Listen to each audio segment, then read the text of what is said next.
Sir Revanth Reddy గారు ఇంకా వస్తూనే ఉన్నాయి సార్, ఇంకా ఇంకా ఇంకా ఇంకా వస్తూనే ఉన్నాయి. పోస్ట్పోన్ చేయండి, పోస్ట్పోన్ చేయండి, పోస్ట్పోన్ చేయండి, పోస్ట్పోన్ చేయండి, అందరూ అవే పెడుతున్నారు కామెంట్స్. మీకు మాత్రం చెవులో ఈగ దూరినట్టు కూడా అనిపిస్తలేదు.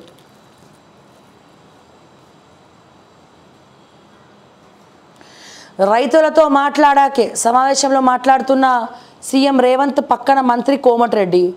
పరిహారం ఫైనల్. అధికారులు మానవీయ కోణంలో ఆలోచించాలి, కలెక్టర్లు నేరుగా అన్నదాతలతో చర్చించాలి. దక్షిణ ఉత్తర భాగాలకు ఇక్కడ వీలైనంత ఎక్కువ వారికి అందేలా చూడాలి. రైతులకు అన్యాయం జరగకుండా చూసుకోవాలి. దక్షిణ ఉత్తర భాగాలకు ఒకే ఎన్హెచ్ నెంబర్, ఇందుకు కేంద్ర మంత్రి నితిన్ గడ్కరీ సైతం ఆమోదం. ఆఫీసర్లకు సీఎం రేవంత్ రెడ్డి ఆదేశాలు. రీజనల్ రింగ్ రోడ్ నిర్మాణ పనులపై సమీక్ష. ప్రభుత్వ సహకారం ఉన్న భూసేకరణ ఆలస్యం అవుతుందని కమెంట్. అధికారులు మానవీయ కోణంలో ఆలోచించాలి.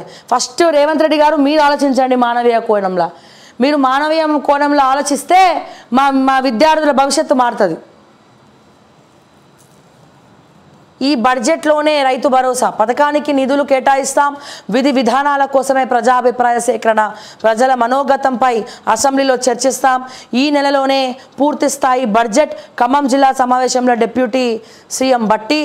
గతంలో ఏ పథకం చేపట్టినా ప్రజలు అభిప్రాయాలు తీసుకోలేదు. ప్రతి నిర్ణయం 4 గోడల మధ్య జరిగేది. మంత్రి పొంగులేటి శ్రీనివాసరెడ్డి. అన్ని వర్గాల ఆలోచనల మేరకు రైతు భరోసా. మంత్రి తుమ్మల.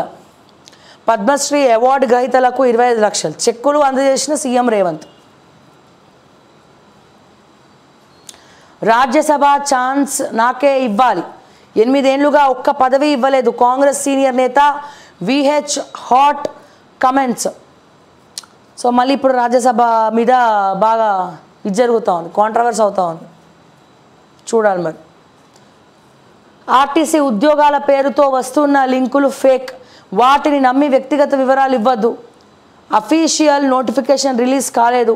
టీజేఎస్ ఆర్టీసీ ఎండి సజ్జనార్. నోటిఫికేషన్లు అన్నీ కూడా ఫేక్ అట, ఎవరు కూడా నమ్మద్దని చెప్పి మన సజ్జనార్ గారు చెప్తా ఉన్నారు.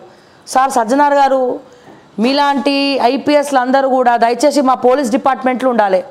దయచేసి మీరు ఇంకెన్ని రోజులు ఆర్టీసీలు ఉంటారో మాకు తెలియదు, కానీ మీరు ఎప్పుడెప్పుడు ఈ పోలీస్ డిపార్ట్మెంట్లో ఉంటారో అర్థం కాదు. మిమ్మల్ని ఒక ఇన్స్పిరేషన్గా కూడా తీసుకునే వాళ్ళు. ఎందుకంటే ఈ రోజున నోటి దురుసుతోటి వ్యవహరించి పోలీసులు మీడియా మీద కూడా లాఠీ చార్జ్ చేసి పిచ్చి పిచ్చి మాటలని మాట్లాడుతూ ఉన్నాయి, పిచ్చి పిచ్చి దూషణలన్నీ కూడా చేస్తూ ఉన్నాయి. అండ్ అట్లనే పోక్సో కేసులు ఎక్కడ పడితే అక్కడ అత్యాచారాలు జరుగుతూ ఉన్నాయి, మహిళల మీద కావచ్చు. మొన్నటికి మొన్న 6 ఏళ్ల బాలిక మీద 2 ప్లేసెస్లో జరిగింది. సో మీలాంటి స్ట్రిక్ట్ ఆఫీసర్ ఖచ్చితంగా తెలంగాణకు అవసరం. సో మీలాంటి వాళ్ళు యూనిఫామ్ వేసుకొని పోలీస్ డిపార్ట్మెంట్లో ఉండాలి. సో దయచేసి మరి పోలీస్ డిపార్ట్మెంట్లకు మీరు రావడానికి ప్రయత్నించండి అని చెప్పి నేను మరొకసారి తెలియజేస్తా ఉన్నా ఈ సందర్భంగా.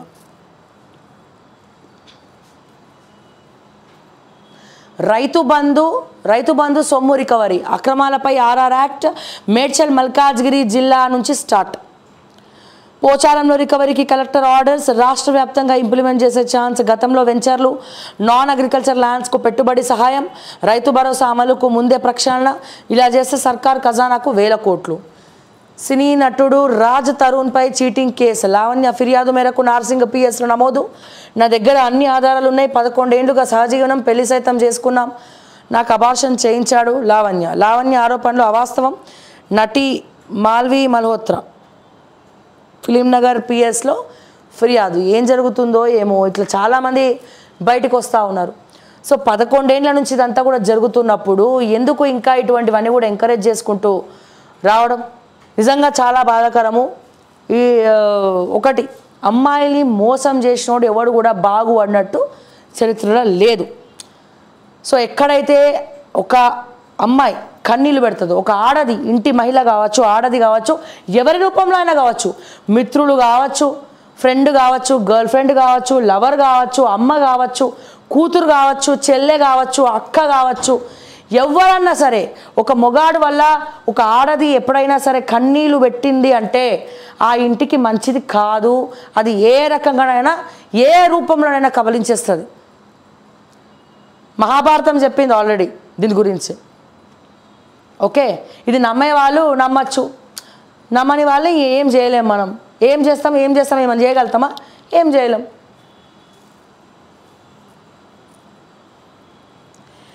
ఫిరాయింపుల కట్టడికి ఇదే సరైన టైం. ఇతర రాష్ట్రాల్లోని ఎమ్మెల్యేలపై అనర్హత వేటు కోసం సుప్రీంలో వాదించిన లాయర్లతో మాట్లాడాం. రాష్ట్రపతి అపాయింట్మెంట్ కోసం ట్రై చేశాం. కేసీఆర్కు వివరించిన కేటీఆర్, హరీష్. వారం రోజులు ఢిల్లీ పర్యటన అనంతరం భేటీ. కవిత బెయిల్ పిటిషన్ పరిస్థితులపైన డిస్కషన్.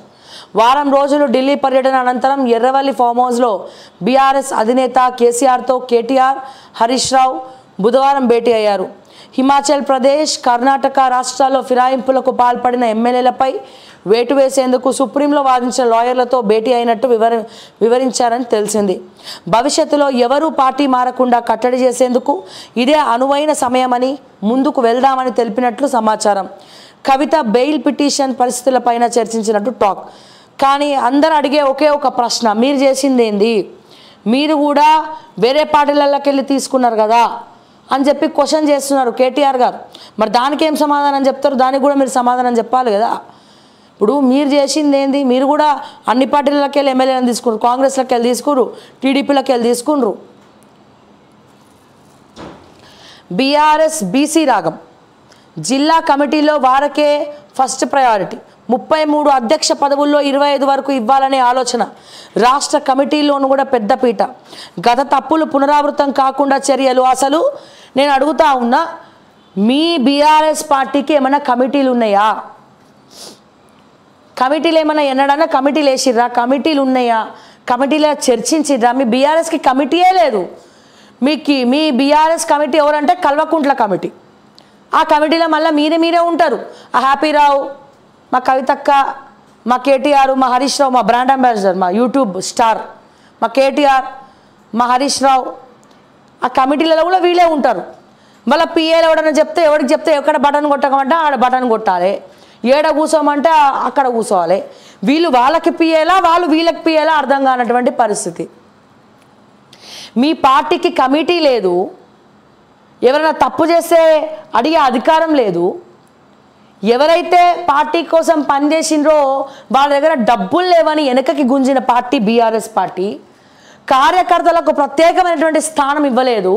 ఎంతసేపు దండాలు చేసినోడు, మెడలో చైన్లు వేసినోడు, లేకపోతే ఉంగరాలు పెట్టుకున్నోడు, మీ పిఏలకు ఉంగరాలు గిఫ్ట్ ఇచ్చేటోడు, ఐఫోన్ గిఫ్ట్ ఇచ్చేటోడు తప్ప ఎవరైనా తెలంగాణ నినాదంతో కేసీఆర్ మీద ప్రేమతో పనిచేసేటోడు ఉన్నాడో వాళ్ళందరినీ పార్టీ వెనకాల పెట్టింది. ఎవడైతే పైసలు గుమ్మరించిండ్రో వాళ్ళకే పదవులు ఇచ్చిండ్రు. సో అక్కడ మీరు ఫెయిల్ అయ్యిండ్రు. కేటీఆర్, నేను డైరెక్ట్ చెప్తున్నా, మళ్ళీ చెప్తున్నా, మీకే చెప్తున్నా, కేసీఆర్ నా ముందర ఉన్నా నేను ఇదే చెప్తా. సో పార్టీ కార్యకర్తలకు న్యాయం చేయని పార్టీ ఏదైనా ఉంది అంటే అది బీఆర్ఎస్. ఒక కమిటీ లేని పార్టీ ఏదైనా ఉందంటే అది బీఆర్ఎస్. ఒక కమిట్మెంట్ లేని పార్టీ ఏదైనా ఉంది అంటే అది బీఆర్ఎస్. ఒక నాయకులకు ప్రజలకు మధ్యలో గ్యాప్ వచ్చిన పార్టీ ఏదైనా ఉంది అంటే అది బీఆర్ఎస్. ఇవన్నీ కూడా మీరు ప్రక్షాళన చేస్తే తప్ప బీఆర్ఎస్ మళ్ళా అధికారంలోకి రావాలన్నా మీరు కొత్త అధ్యక్షుల్ని పెట్టాలి, కమిటీలు ఏర్పాటు చేయాలి, మండల అధ్యక్షుల్ని పెట్టాలి. ఎవరు వచ్చినా సరే టైం ఇవ్వాలి, కూర్చోవాలి, వాళ్ళ ప్రాబ్లమ్స్ తెలుసుకోవాలి, మాట్లాడాలి, పంపించాలి.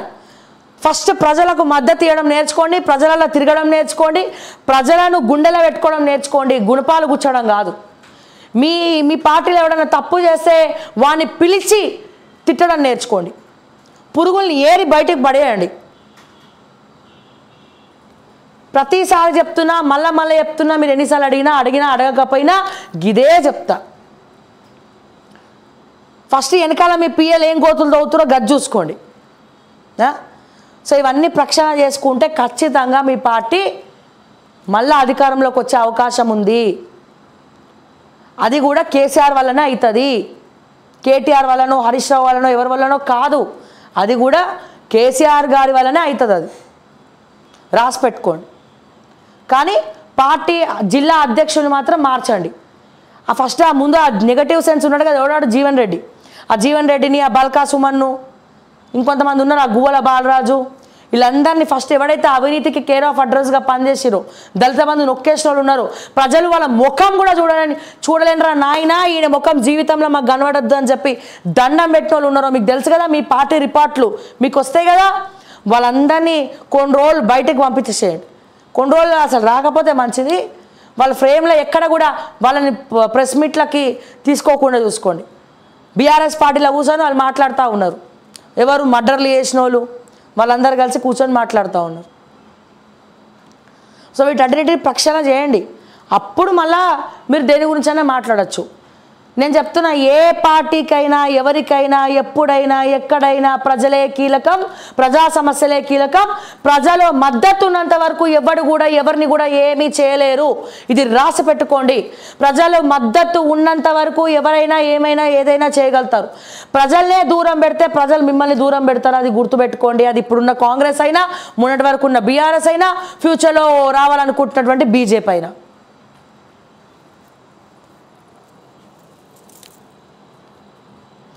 బీఆర్ఎస్ బీసీ రాగం జిల్లా కమిటీలో వారికే ఫస్ట్ ప్రయారిటీ అట.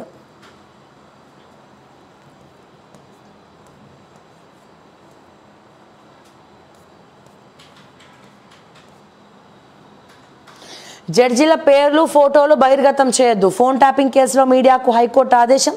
సమయానం పాటించాలని చెప్పి సూచన. తదుపరి విచారణ ఈ నెల 23కు వాయిదా.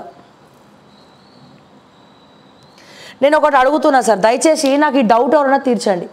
ఇప్పుడు ఇన్ని కేసులు మన ఇండియాలో కోర్టులలో ఉన్నాయి కదా, మొత్తం మన తెలంగాణలో చాలా కోర్టులు ఉన్నాయి. అయితే కొంతమంది రాజకీయ నాయకులతోటి కొంతమంది జడ్జిలు కూడా కుమ్మక్కయ్య వాళ్ళ పేర్లు ఇవన్నీ మనం పక్కన పెడితే ఏం చేయాలండి జడ్జ్ వాళ్ళు ఒక ఫోన్ కాల్ చేసి జస్ట్ పోస్ట్పోన్ చేసుకుంటూ వస్తారు. ఆ కేసుని పోస్ట్పోన్ అంటారు. ఈ లోపల జీవితాలు సంగనకపోతాయి పక్కన. సో మరి దీన్ని ఎట్లా అడ్డుకోవాలి? సో దీనిపైన పైకోర్టులు ఏమైనా కేసు వేయచ్చా దీని గురించి? లేకపోతే కోర్టులు కూడా ఇట్లా ప్రజలకు సపోర్ట్గా లేనప్పుడు ఎవరిని పోయి క్వశ్చన్ చేయాలా, ఎవరిని అడగాల? దయచేసి ఎవరన్నా మంచి తెలివైన వాళ్ళు ఉంటే దయచేసి దీనికి సమాధానం చెప్పండి. సో ఇట్లా వీళ్ళు మేనేజ్ చేసుకుంటూ వచ్చినప్పుడు వీళ్ళు కూడా వెనకాలకెళ్ళి రాజకీయ పార్టీలకు కొంతమందికి మద్దతు పలుకుతున్నప్పుడు సో ప్రజలు ఏం చేయాలా, ఎక్కడ పోవాలా, ఎవరిని అడగాల, ఎవరితో మాట్లాడాలా, ఏం చేయాలా?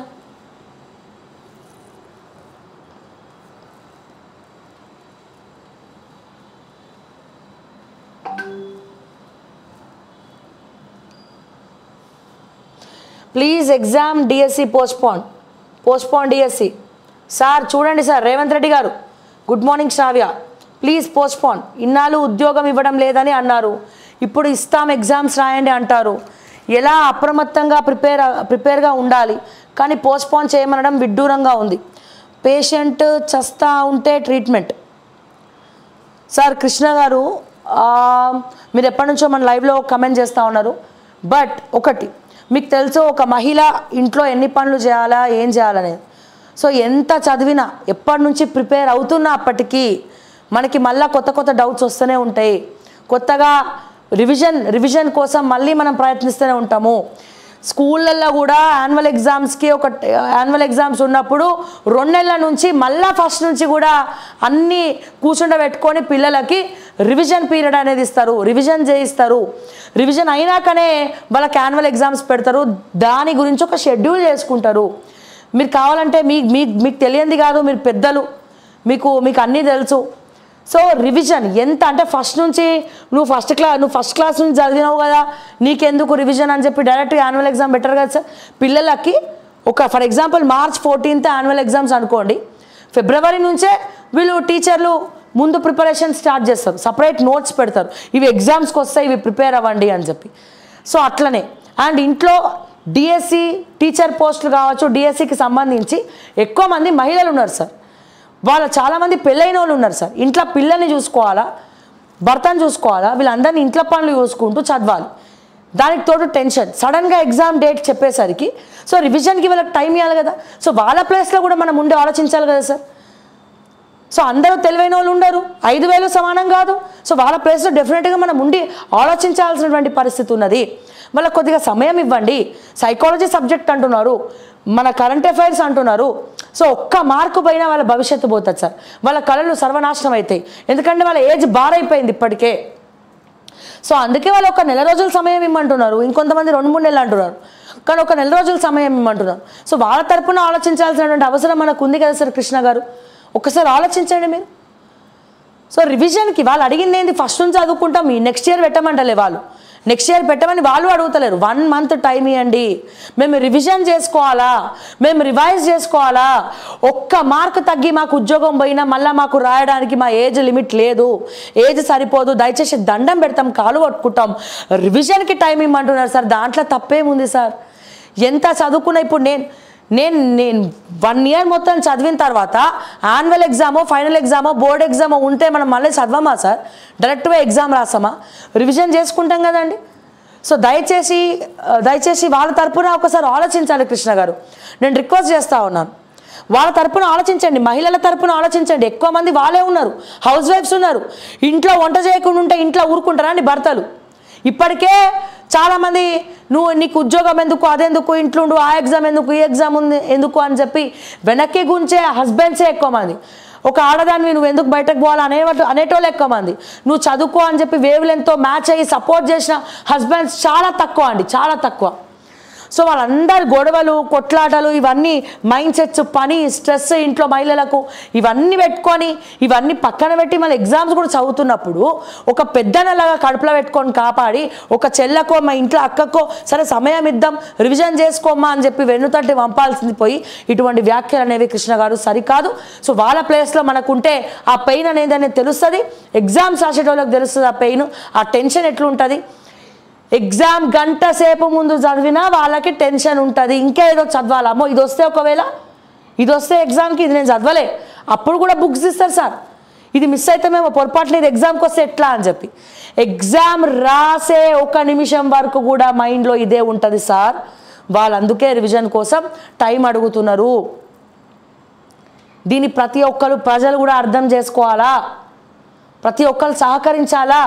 ఎగ్జామ్స్ రాసేది మహిళలు ఎక్కువ మంది ఉన్నారు, అమ్మాయిలు ఎక్కువ మంది ఉన్నారు. ఉన్న 11,000 ఉద్యోగాలు కానీ 2 లక్షల మంది రాస్తున్నారు. అందులో 1,00,000కి పైన మహిళలే ఉన్నారు. ఎందుకంటే టీచర్లు అంటే హాలిడేస్ ఉంటాయి, టైమింగ్స్ ఉంటాయి, అటు ఫ్యామిలీని చూసుకోవచ్చు, ఇటు టీచర్ ఉద్యోగం కూడా చేసుకోవచ్చు అని ఎక్కువ మంది మహిళలే ఎగ్జామ్స్కి రాస్తూ ఉంటారు. సో వాళ్ళ తరపున మనం ఆలోచించాల్సిన బాధ్యత ప్రతి ఒక్కరికి ఉంది సార్. సో ఎట్లా చెప్తారు వాళ్ళు రెడీగా ఉండాలని చెప్పి?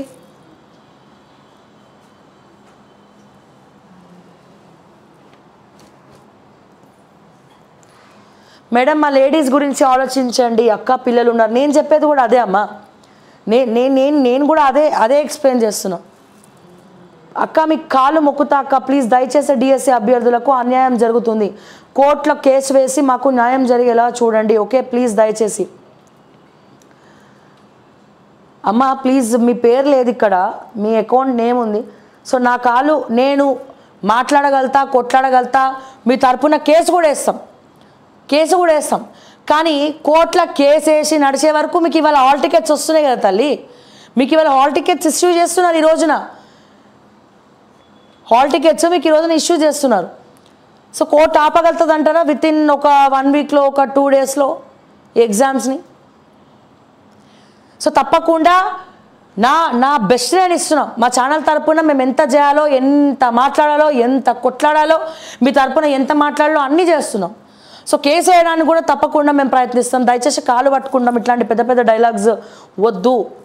ఎందుకంటే మీ బాధ మాకు అర్థం కాకపోతే, మాకు మానవత్వం లేకపోతే మీరు కాలు పట్టుకోవాలి. ఎందుకమ్మా మీ కాలు పట్టుకొని ఓట్లు అడుక్కునేటోళ్ళు వాళ్ళకు ఉండాలమ్మా బుద్ధి, మీకు కాదు. మీరు ఎందుకు పట్టుకోవాలండి కాలు?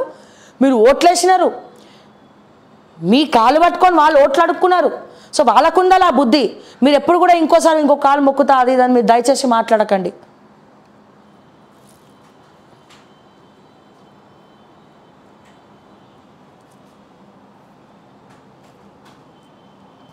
సో ఇంతమంది అడుగుతున్నారు. సో అందుకే నేను చెప్తా ఉన్నా, ఇంతమంది వీళ్ళందరూ కూడా రాజకీయ పార్టీలు పెట్టిస్తే కమెంట్లు పెట్టిన వాళ్ళు కాదు సార్. వాళ్ళ గుండెల్లో బాధ ఉండి ఎగ్జామ్ అంటే భయం అయ్యి, సైకాలజీ సబ్జెక్ట్ ఉంది దానికి ఎంత ప్రిపేర్ అయినా తక్కువనే, ఒక నెల రోజులైనా టైం ఇవ్వండి అని చెప్పి అడుక్కుంటున్నారు సార్. మానవతా దృక్పథం అని చెప్పి కలెక్టర్లకు మీరు చెప్పుడు కాదు, మీరు విద్యాశాఖ పోర్ట్ఫోలియో ముఖ్యమంత్రి గారి దగ్గర ఉంది. సో వీళ్ళ మీద మానవత్వంతో మీరు ఆలోచించండి, వాళ్ళ ఫ్యామిలీ మెంబర్స్ వాళ్ళ గురించి ఆలోచించండి. ఎగ్జామ్స్ పోస్ట్పోన్ చేయడం వల్ల కాంగ్రెస్ పార్టీ కొమ్ములు పడిపోవు, కాంగ్రెస్ పార్టీ ఓట్లు తగ్గిపోవు. పోస్ట్పోన్ చేయకపోతేనే లోకల్ బాడీస్లో ఎఫెక్ట్ అవుతుందని చెప్తున్నాను నేను. పోస్ట్పోన్